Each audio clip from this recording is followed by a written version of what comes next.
அழகான ஒரு கிராமம். மக்கள் அனைவரும் அவரவர் வேலைகளில் சுறுசுறுப்பாக இயங்கிக் கொண்டிருந்தார்கள். மாலையில் அனைவரும் ஓய்வெடுக்க மரத்தடியில் கூடினர். அங்கே ஒரு பெரியவர் கிராமத்து இளைஞர்களிடம் ஒரு சவாலை முன்வைத்தார்.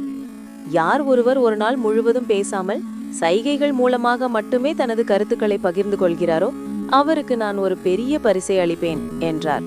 இளைஞர்கள் சிரித்தனர். இதென்ன பெரிய சவால் என்றான் ஒருவன். அடுத்த நாள் காலை இளைஞர்கள் அனைவரும் சவாலை ஏற்றுக்கொண்டனர்.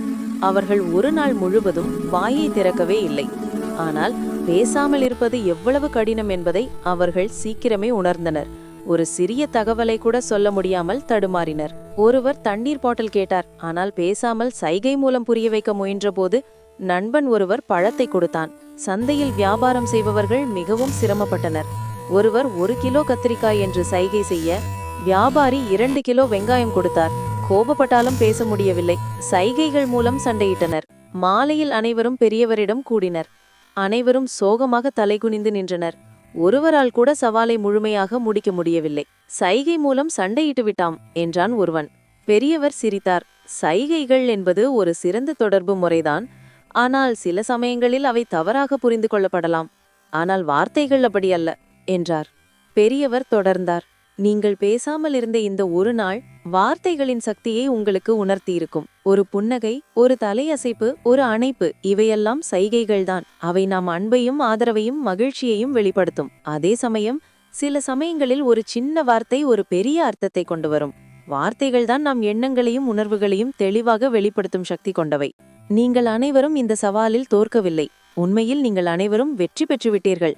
ஏனெனில் இன்று நீங்கள் கற்றுக்கொண்ட பாடம் மிகவும் விலைமதிப்பற்றது என்றார் பெரியவர்.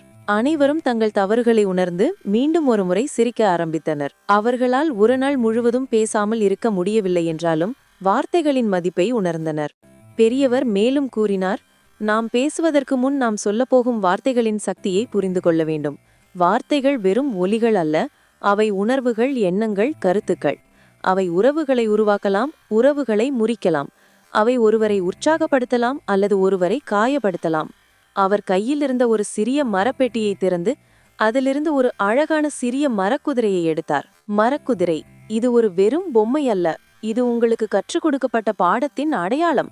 வார்த்தைகளின் சக்தியை புரிந்து கொண்டு அவற்றை கவனமாக பயன்படுத்துங்கள் என்றார். அனைவரும் அந்த குதிரையை பார்த்தனர். அது அவர்களுக்கு வார்த்தைகளின் மதிப்பை நினைவுபடுத்தியது. அன்றிலிருந்து அவர்கள் பேசும்போது மிகவும் கவனமாக இருந்தனர். ஒவ்வொரு வார்த்தையும் எண்ணி பேசினர். சைகைகள் அவற்றின் இடத்திலும் வார்த்தைகள் அவற்றின் இடத்திலும் முக்கியம் என்பதை அவர்கள் உணர்ந்தனர்.